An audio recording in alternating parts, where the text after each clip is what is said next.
Kematian itu seperti sebuah pesta. Semua orang akan datang, tapi tak satu pun yang mau menjadi tamu kehormatan.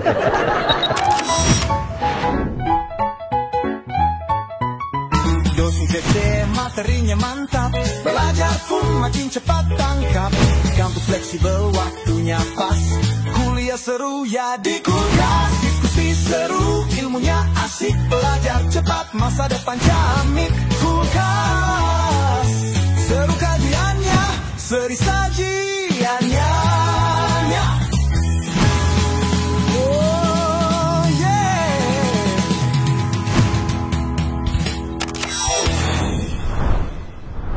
Assalamualaikum warahmatullahi wabarakatuh. Waalaikumsalam warahmatullahi wabarakatuh. Selamat datang dan selamat bergabung bersama saya Bren Saya Aang Ridwan. di program kesayangan kita semua, apalagi kalau bukan Kulkas. Kuliah Ringkas. satu-satunya kuliah yang gak bikin boring, gak usah ngontrak SKS dan bayar UKT. Namun meski beringkas, insya Allah berkelas dan berkualitas. Karena Kulkas Ngademin topik-topik panas bukan pakai nafsu, tapi pakai ilmu dengan bimbingan Wahyu. Kulkas seru kajiannya, Seri seri sajiannya. sajiannya. Kulkas ngadem yuk. Oke Sobat Ngadem, masih dalam kehangatan Idul Fitri bersama sanak keluarga dan tentunya Pak Haji Aang. Ya. Kalau kita ngumpul-ngumpul, nah setelah ngumpul-ngumpul pasti ada liburannya Pak Haji. Betul. Dan liburannya kadang ada yang ke pantai, ada yang ke alam Saya Pak suka Haji. ke pantai. Suka ke pantai Suka Pak Haji? ketemu family di pantai itu. Karena? Om dan Mbak.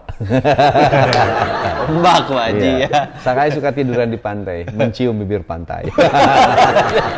Bibir pantai dicium ya. Pantainya pantai Pink Pak Haji di Lombok, Di Nusa Lombok, Tenggara ya. Barat. Nah, itu Pak Haji Aang ya, ada yang ke alam, ada yang ke pantai, ada yang ke mall, pokoknya macam-macam Pak Haji. Ada yang ke tempat bersejarah. Ada juga yang ke tempat bersejarah. Oke. Nah, ini sesuai dengan tema yang akan kita bahas untuk Kulkas kali ini, Pak Haji. Tempat-tempat bersejarah bagi manusia. Nah, apakah tempat bersejarah bagi manusia itu sebatas hanya tempat-tempat kayak Pringsewu, Istana Maimun, atau dan yang lainnya? Alhamra. Nah, Oke. ini Pak Haji Aang akan membahasnya lewat bahasan Kulkas kali ini, Pak Haji Aang. Silakan. Oke, itu juga bisa tadi disebut sebagai tempat bersejarah. Yang jelas gini, kata sejarawan, Sobat Ngadem, esensi hidup itu 3 kata kunci. 3 kata kunci. Hidup itu pada esensinya satu, membaca sejarah. Yang kedua, hidup itu menulis sejarah. Menulis, Dan yang ketiga, menjadi pelaku sejarah. pelaku sejarah. Jadi nggak boleh hidup kita tidak bisa membaca sejarah. Karena sejarah menjadi kerangka referensi dan kerangka pengalaman. Oke. Ya. Setelah kita membaca sejarah, kita harus menulis sejarah. Ya. Oke. Keberadaan kita ada hari ini ketika kita tulis. Dan yang terpenting, Bang Bren, hidup itu harus menjadi pelaku sejarah. Harus jadi subjek, jangan jadi objek. Harus jadi pelopor, jangan jadi pengekor. Hidup tuh gitu. Nah, dalam perjalanan itu kita menemukan ternyata ada beberapa tempat bersejarah dalam hidup kita yang harus kita ketahui. Oke. Supaya kita hasanah fid dunya dan hasanah fil akhirah. Baik Apa? dunia, Pertama, ar-rahimu, ada rahim. Rahim itu apa? Makanun aghla, sebagai tempat termahal dalam hidup kita. Oke. Yang kedua, al-hayatu, yakni hidup. Makanul amal, hidup itu sebagai tempat kita untuk beramal. Tempat bersejarah ketiga, ad-dunya, yaitu dunia. Makanul ajal, tempat untuk ajal dunia itu. Kemudian yang keempat, al-qabru, yakni kuburan. Makanun lis-su'al, itu adalah tempat untuk disual, untuk ditanya di kubur itu. Kemudian yang kelima, al-akhiratu, akhirat itu sebagai makanul muqam, sebagai tempat tinggal kita. Jadi tempat tinggal kita tuh bukan di dunia, tapi tempat tinggal kita tuh di akhirat. Di akhirat itu nanti ada surga. Apa surga itu? Al-jannatu makanul asli. Tempo lalu kita sudah mengkaji bahwa surga itu tempat asal kita. Yang bahaya tempat itu an-naru, yakni neraka, makanun nadamati, sebagai tempat menyesal kita. Jangan catatan sejarah dalam hidup kita ini catatan tentang penyesalan, tetapi sejarah kita itu harus bicara tentang catatan kebahagiaan, karena kita kembali ke tempat asal kita, yakni surga, setelah kita numpang ajal di dunia ini. Itu mantap. Langsung aja Pak Haji ke tempat yang pertama, yaitu rahim, Pak Haji. Kenapa rahim disebutkan sebagai tempat termahal tadi, Pak Haji? Rahim itu makanun aghla, sebagai tempat termahal. Kenapa? Ibnu Qayyim al-Jauzi, misalnya Imam Al-Ghazali, Syekh Muhammad bin Shalih Al-Utsaimin menarik simpulan, Mang, bahwa rahim itu adalah tempat yang suci dan mulia. Karena di rahim itu adalah awal perbentukan manusia sebagai hamba Allah dan khalifah Allah. Bayangkan dari tempat itu nanti melahirkan hamba Allah. Dari tempat itu nanti melahirkan khalifah Allah di muka bumi. Ya, kalau liburan ada Husnul Holiday, kalau tepel ada Husnul Khalifah. Khalifah Tur. Hanya itu. Masuk warna pink. Ya. Karena itu saya menarik simpulan, Mang. Kalau rahim itu makanun aghla, sebagai tempat yang sangat mahal, ya. Kenapa? Rahim itu kan nama Allah yang agung di Asmaul Husna, yang jamaliyah selain yang jalaliyah, itu ditempelkan oleh Allah menjadi nama organ seorang wanita dalam tubuh wanita. Iya juga sih ya. Nama Allah yang disimpan menjadi organ tubuh wanita. Maka wanita itu begitu sangat mulia dan sangat agung. Mahal, Mang, rahim itu, ya. Bener oke. Nah, ada fakta tentang kehebatan rahim, saya mencatat. Rahim itu bisa meregang 500 kali dari ukuran aslinya untuk menampung bayi. Rahim itu bisa meregang 500 kali lipat. Rahim perempuan itu. Maka kan ada orang yang rahim hamil kembar 10 bisa menampung semuanya. Maka disebut Mina itu di Arab, ya, Mina di manasik haji itu seperti rahim. Karena Mina bisa menampung berapa banyak pun orang, ya. Itu makanya disebutnya sebagai rahim. Rahim itu punya ukuran bisa menampung, meregang 500 kali dari apa yang dikandungnya. Kapasitasnya banyak. Rahim itu. Kemudian rahim itu dapat menampung tekanan yang sangat besar untuk membantu keluarnya bayi saat persalinan, ya, menampung tekanan. Jadi pada saat persalinan bisa ngedorong bayi. Lalu rahim itu, Sobat Ngada, memiliki kekebalan yang sangat unik dalam melindungi janin dari infeksi dan penyakit. Jadi luar biasa rahim itu. Nah, Mang, mohon maaf ya. Amang kalau jalan-jalan ke Thailand suka ketemu siapa? Lady Boy. Pak Haji pernah ketemu Lady Boy? Dari mulai pramugari, kemudian di beberapa tempat wisata di sana, kita banyak menemukan Lady Boy dan persis banget. Cantik. Organ tubuh yang lainnya itu Masya Allah. Kita kadang tertipu, tapi ada satu, mohon maaf. Secantik apapun Lady Boy, dia tidak punya rahim. Iya sih. Dia tidak punya rahim, ya. Dia operasi gimana pun, Pak Haji, ya. Seorang Lady Boy boleh, Mang, memiliki segalanya, boleh. Sampai boleh memilih belahan jiwanya, bisa memilih pasangannya, boleh memiliki itu. Tapi dia tidak pernah memiliki surga di bawah telapak kakinya. Betul, Pak Haji. Nggak bisa, rahim itu tempat yang mahal. Borma bisa.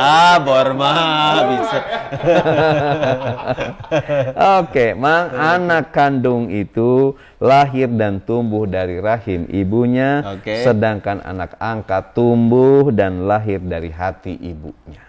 Tetap aja. Tetap ya, yang anak kandung itu lahirnya dari hati ibunya. Kalau anak kandung lahir dari rahim ibunya. Kembali, tempat bersejarah bagi kita yang seringkali kita lupakan adalah rahim.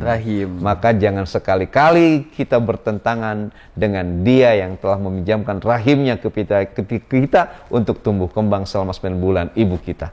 Jangan macam-macam dengan ibu kita. Sebaik dan sekaya apapun kita, tidak akan pernah bisa bayar ngontrak kita di rahim yang selama 9 bulan itu. Catat Sobat Ngadem, ya. Oke, Pak Haji Ang. Nah, sekarang yang kedua, Pak Haji. Tempat bersejarah yang kedua ini adalah Al-Hayatu Makanul Amal. Jadi Ya. hidup Ini ini adalah tempatnya beramal. Oke. Gimana Pak Haji? Setelah rahim sebagai makanun agla, tempat termahal, berikutnya kita singgah dan menulis sejarah berikutnya, menjadi pelaku sejarah berikutnya pada hidup. Al-hayatu makanul amal. Hidup ini adalah tempat Tempatnya bersejarah untuk beramal kita. Oke. Kan di Al-Muluk ayat 2 kata Allah, alladzi khalaqal mauta wal hayata liyabluwakum ayyukum ahsanu amala. Allah menciptakan kehidupan, gitu ya. Itu tempat kontestasi kita dalam produktif berbuat amal baik. Seru kajiannya, seri sajiannya.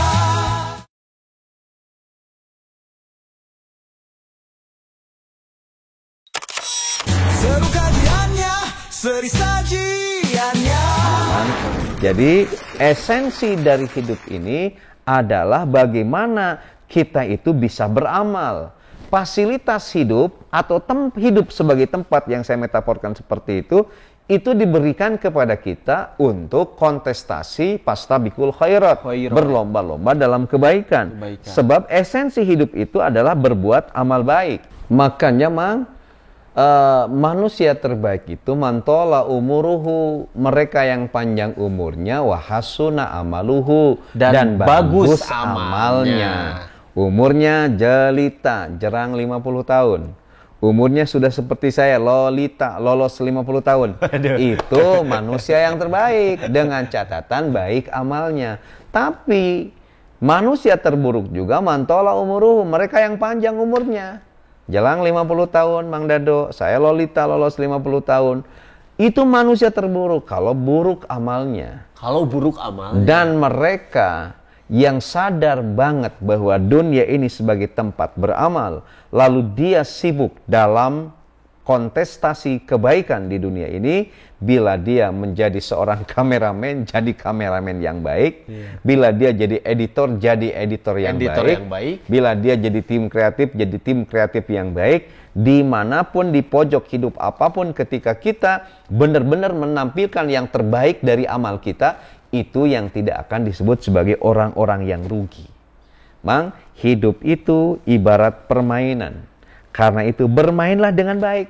Ambillah keputusan yang strategis dan menangkan setiap tantangan. Waduh. Nah, itu hidup yang baik ini. Keren nah, juga. di tempat beramal ini, yakni hidup, manusia akan menulis sejarah dan selanjutnya menjadi pelaku sejarah. Tulis sejarah tentang amal baik dan jadilah pelaku sejarah orang yang kontestasi dalam kebaikan. Karena ingat sekali lagi, dunia makanul amal. Dunia ini tempat untuk beramal. Dunia untuk beramal. Oke Pak Jang, next ya nih, setelah dunia makanul amal ada al-hayat. Bukan dunia, al-hayatu Al-hayatu, makanul sorry. amal. Hidup ini tempatnya amal gitu. Hidup ini tempatnya amal. Jadi al-hayatu makanul amal. Nah, setelah itu ada ad-dunya makanul ajal. Oke. Nah, ini dunia ini tempatnya ajal. Jadi setelah hidup dan dunia ini tempatnya untuk kematian. Pak. Seperti apa nih?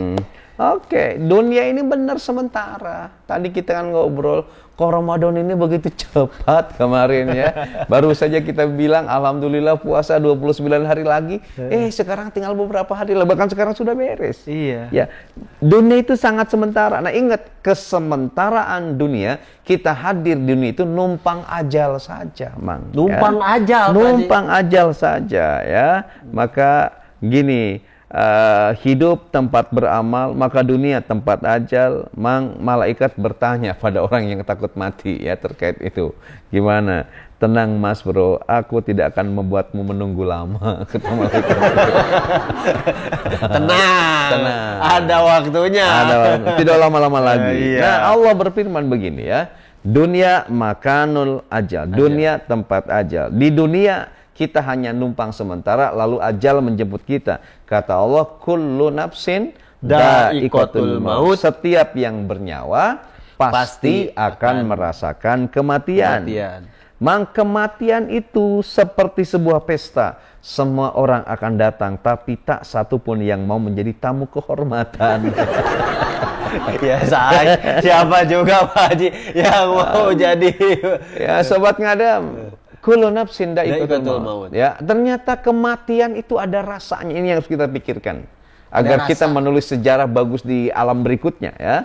Ada rasanya. Bagaimana rasa kematian itu? Di An-Naji'at ayat 1 dan 2. Oh. Wan naji'ati gharqa. Demi malaikat-malaikat yang mencabut nyawa dengan sangat keras.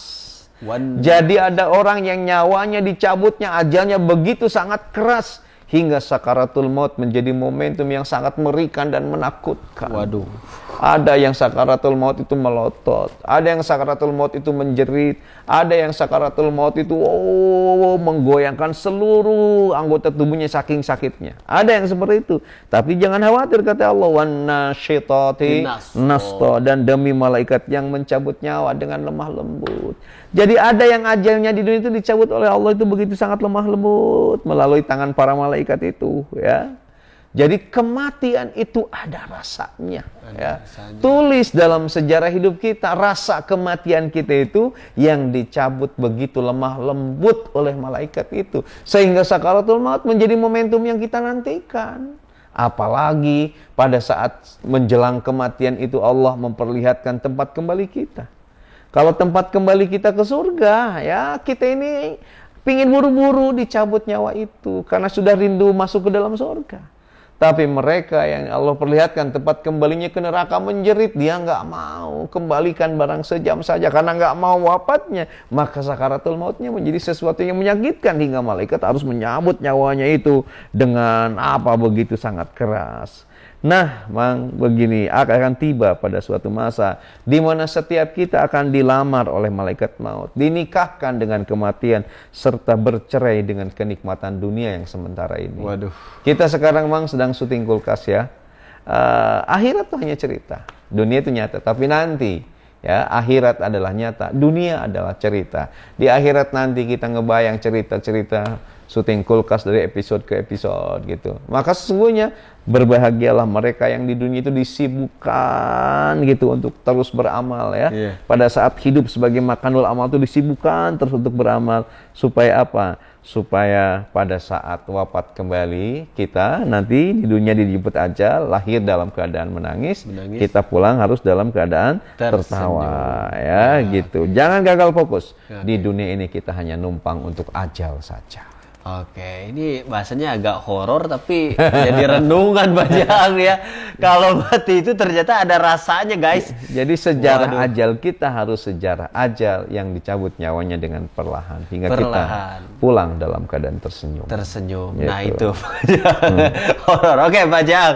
Nah, setelah tadi Pak Jaang disebutkan bahwa adunya makanul ajal, langsung ke alam kubur, Pak Haji, yaitu al-qabru makan nulis soal. Jadi kuburan itu tempatnya pertanyaan. Pertanyaan. Al-qabru makanun lis-su'al. Kuburan tempat disoal, Mang ya. Gimana Pak? Ya kan ditanya nanti sudah ada bocorannya.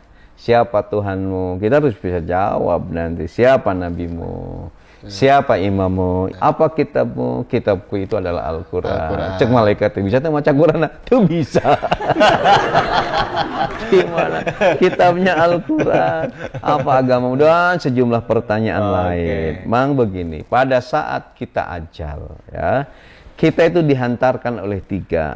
Yatba'ul mayyitata salah satu. Jadi yang nganterin mayit itu ada 3. Fayarji usnani, yang 2 balik lagi, wayabqa ma'ahu wahidun, yang 1 akan jadi teman kita. Akan ngantarkan kita 1 ahluhu, keluarga kita, nganterin ke liang lahat itu. Apalagi wa maluhu, harta kita. Paling harta yang dibawa kain kapan. Emang kain kapan itu harta yang dibawa pulang itu. Satu-satunya Pak. Satu-satunya. Makanya Abu Nawas pernah bilang ke anaknya, "Nah, kalau nanti ayah wafat, tolong ayah kain kapannya bukan kain kapan yang baru, tapi kain kapan yang lusuh. Supaya baluri dengan balut dengan kain kapan yang lusuh supaya apa? Supaya tidak ditanya malaikat karena dianggapnya sudah lama. masih aja bercanda ya. Namanya Abu Nawas. Gitu. Malaikat ketipu. Ada semacam Ada seleksi. semacam ya. Tapi ada yang lucu juga katanya, ada si Mance itu mang ya, bencong, ya, dikubur ditanya sama man robuka, dasar bencong, ih malaikat sebel, baru kenal udah minta buka-bukaan. Malaikat ngambek. Coba bencong tamsil Pak Haji. Mang malaikat ngamak si Mance ditajong rek diasupkeun ka neraka. Jebret, Oke. tarik ting blas ka surga, jeung si Mance dah. Privilege. Privilege Mance tamsil masuk surga karena ditendang malaikat. Oke, yang nganterin kita ke kuburan, keluarga dan harta. Harta. Gitu. Yang ketiga adalah amal kita. Yang dua balik lagi. Keluarga dan harta itu akan balik lagi. Mang secinta apapun istri kita pada kita, pada saat kita wafat mungkin ngilu ke kuburan. Betul. Gitu, mual Mang Dado ya. Sesayang apapun anak kita pada saat kita wafat mual ngilu dia dikubur. Enggak. Balik lagi. Sebanyak apapun harta kita, mual dibawa. Oh, dibawa harta KB, kamera dibawa segala macam dibawa karena nyogok orang dalam. Motor. Ninja dibawa Kak. Tidak, Harley Davidson yang keren itu tidak akan dibawa. Apa yang akan dibawa? Amaluhu, yakni amal kita. Betul. Maka pada saat dikubur nanti, Mang, kita akan bisa menjawab soal pertanyaan dari malaikat kalau kita ditemani oleh amal kita.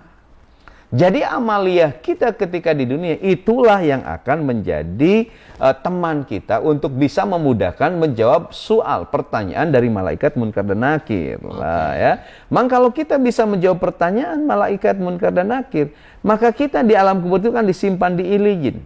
Iliyin itu area seputar surga. Kalau ruh kita disimpan di area seputar surga, maka alam kubur jadi rohatan, tempat istirahat yang nyaman sampai hari kiamat. Maka hidup kita hari ini Mang Dado jangan banyak istirahat. Nanti geges maut istirahat malam. Jadi Taman sekarang surga jangan Pak banyak Haji. tidur. Nyaman. Orang lain sholat subuh tidur, nanti geges maut tidur lama. Aduh, Bang Ading Pak Haji berani mencalat subuh tidur deh. Ulah. Jadi istirahat itu setelah kita sibuk di dunia bekerja, sibuk berkarya, sibuk beribadah. Jadi pada saat wafat nanti Allah simpan di Iliyin area seputar surga, istirahat nyaman. Tapi, Mang, kalau kita tidak bisa menjawab soal pertanyaan dari malaikat munkar nakir, ruh kita itu kan disimpan di sijin area seputar neraka. Seru kajiannya, seri sajiannya.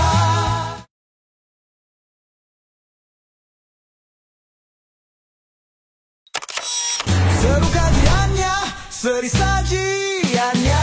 Kalau tubuh ruh kita disimpan di area seputar neraka, maka alam kubur bukan jadi rohatan tempat istirahat, tapi laknatan tempat penyiksaan sampai hari kiamat. Di dunia kita capek, di kuburan lebih disiksa lagi. Belum lagi di neraka. Belum lagi nanti di neraka. Gitu, Bang ya. Jadi itu. Nah, jadi ada juga memang kata para ulama, mereka yang tidak akan ditanya, akan otomatis lolos dari pertanyaan malaikat munkar nakir. Tadi siapa? Pertama para nabi, 2 siddiqin, 3 syuhada, 4 sholihin, kemudian juga orang yang ribat, Mang. Ribat itu apa? Orang yang jaga-jaga di perbatasan saat perang. Para ribat ini Penjaga, Pak Haji. penjaga ya di jalur perbatasan saat perang, bisa milihlah mereka tidak akan ditanya oleh malaikat munkar nakir. Oh, berarti berikutnya TNI anak yang kecil, di perbatasan gitu, anak Pak Haji? kecil yang wafat itu tidak akan ditanya. Anak kecil juga. Kuburan. Dan ODGJ tidak akan ODGJ. ditanya itu mereka itu. Oke, saya tahu alternatif sobat gadem pendosa ini. Pastriknya jadi ODGJ nggak bisa kayak gitu guys. Tetap berarti ditanya kalau pernah sadar ya Pak Jang ya. Oke, jadi al-qabru makanun lis-su'al. Kuburan itu adalah tempat untuk ditanya, maka agar kita lulus pertanyaan sangat bergantung pada amal kita. Amal kita selama Amal di akan dunia, menemani kita menjawab pertanyaan itu. Kalau tidak punya amal yang baik, Ya, kita nanti disiksa karena tempat tinggal kita di sijin, bukan di iliyin. Ya. Next tempat bersejarahnya Pak Haji setelah dari alam kubur itu. Dari alam kubur kita naik ke akhirat. Akhirat ya Pak Haji. Al-akhiratu makanul muqam. Nah, al-akhiratu makanul muqam, bahwa akhirat itu adalah tempatnya tempat tinggal Pak Haji. Jadi kita langgeng di sana. Nah, tempat tinggal kita sesungguhnya bukan di dunia. Dunia sementara, di akhirat tempat tinggal kita itu. Akhirat selamanya. Maka visi hidup kita harus urawi, jangan terlalu duniawi. Ya, wal akhiratu khairul laka minal ula. Akhirat itu lebih baik daripada dunia. Meskipun saya kira dunia ini penting, ya, karena nasib kita di akhirat sangat ditentukan oleh kita saat kita di dunia. Pak Haji Ang, ya. Maka kata Rasulullah, kun fid dunya ka'annaka gharibun.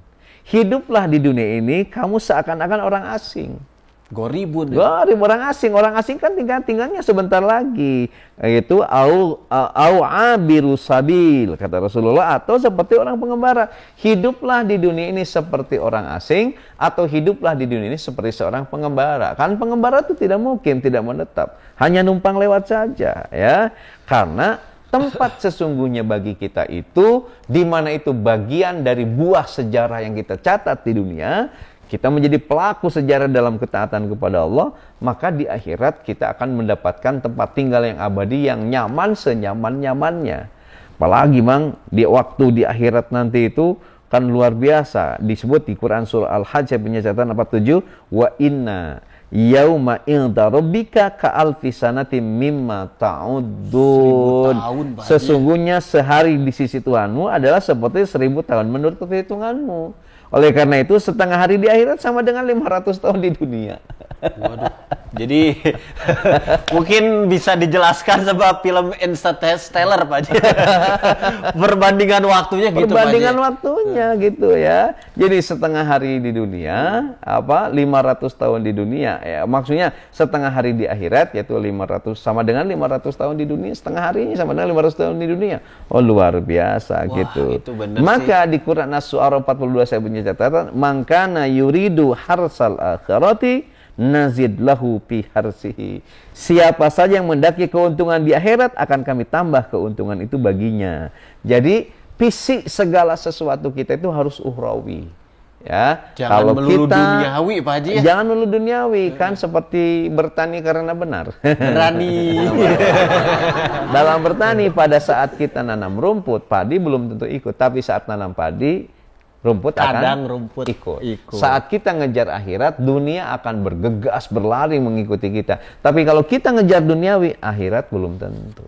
Oke. Gitu ya, maka al-akhiratu makanul muqam, akhirat itu adalah tempat tinggal kita yang abadi. Nah, kalau akhirat tempat tinggal abadi Pak Haji Ang, endingnya di akhirat ada dua pilihan kan? Ada surga dan neraka. Ada neraka. Berarti yang terakhir itu al-jannatu makanul asli.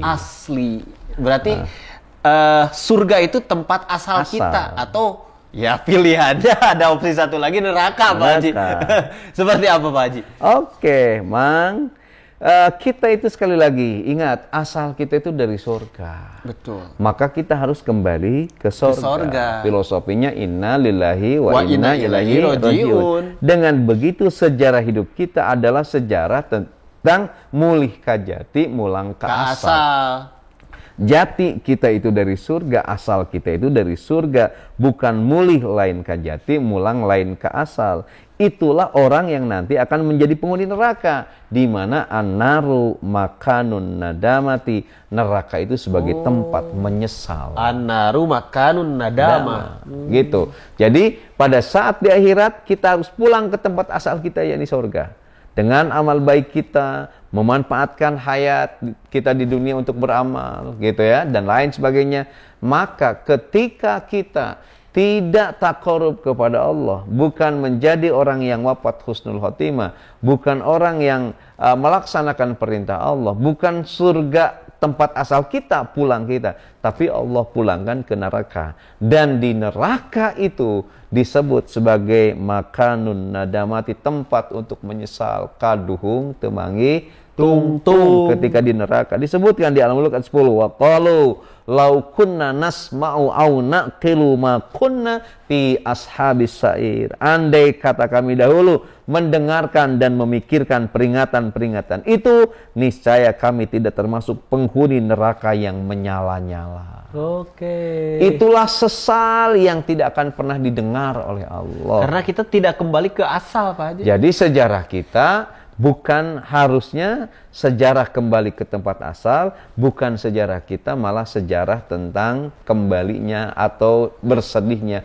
menyesalnya kita di dalam neraka. Itu naudzubillahi min dzalik. Nah itu, semoga Sobat Ngadem semua tidak termasuk sejarah yang melenceng itu, tapi termasuk golongan orang yang kembali ke asal, yaitu jannah, Pak Haji. Makanya kenali tempat-tempat bersejarah dalam hidup kita, Ya. agar sejarah yang kita tulis adalah sejarah tentang kembali kita ke tempat asal. Apalagi di Bukan momen kembali ke tempat menyesal. gitu. Oke, kata-kata Ngadem langsung Pak Haji Ang. Oke, Sobat Ngadem, sebagai tempat termahal, rahim itu ibarat hotel. Ia selalu menerima tamu dan memberikan layanan untuk tinggal selama 9 bulan. Saat sang janin check-in, rahim menyapanya dengan lembut, "Aku akan melindungimu selama 9 bulan dan setelah itu kamu harus check out." Kayak hotel Pak Haji ya. Oke. Saya buatnya di hotel. Itu posisinya rahim. Sebagai tempat beramal, hidup itu ibarat kanvas. Kita bisa melukisnya sekehendak hati, membuat kesalahan menjadi pelajaran, dan menciptakan karya dengan penuh makna dan keindahan. Woi, ibarat Tiga. lukisan. Ibarat lukisan. Ajal yang akan kita rasakan di dunia adalah sebuah tagihan yang memaksa. Ia akan datang dengan tak terduga dan kita harus membayarnya dengan sangat mahal. Tagihan. Tagihan. Tagihannya limit Pak Haji. Nah, Limit, masuklah ke neraka tadi Pak Haji. Nih, sebagai tempat disoal, kuburan adalah hotel terindah, di mana setiap tamu akan check-in, namun tak ada satu tamu pun yang mau check-out. Karena tidak bisa. Sebagai tempat menyesal, neraka itu ibarat restoran. Di sana disajikan banyak menu yang panas dan pedas. Dan neraka pun ibarat gym, karena di sana disediakan alat yang bisa membuat tubuh menjadi terbakar. Kenapa disamain sama Jim? Oke, gitu aja Pak Jaang. Oke. Tidak terasa Sobat Ngadem 30 menit kebersamaan kita menemani Sobat Ngadem semua di rumah. Jawaban atas pertanyaan ini Jangan dianggap yang paling benar, tanya kembali pada narasumber yang lain. jangan lupa juga like, komen, dan subscribe di Ang Ridwan Official. Dan jangan lupa juga saksikan terus Kulkas di Inspira TV. TV inspiratif dan positif. Saya Brand Cianjur undur diri. Sayang Ridwan pun undur Tetap diri. di program kesayangan kita semua, apalagi kalau bukan Kulkas Kuliah Ringkas. Satu-satunya kuliah yang gak bikin boring, gak usah ngontrak SKS dan bayar UKT. Namun meskipun ringkas, insya Allah berkelas dan berkualitas. Karena Kulkas Ngademin topik-topik panas, bukan pakai nafsu tapi pakai ilmu dengan bimbingan Wahyu. Wahyu. Kulkas seru kajiannya, seri sajiannya. Kulkas Ngadem yuk. Assalamualaikum warahmatullahi wabarakatuh.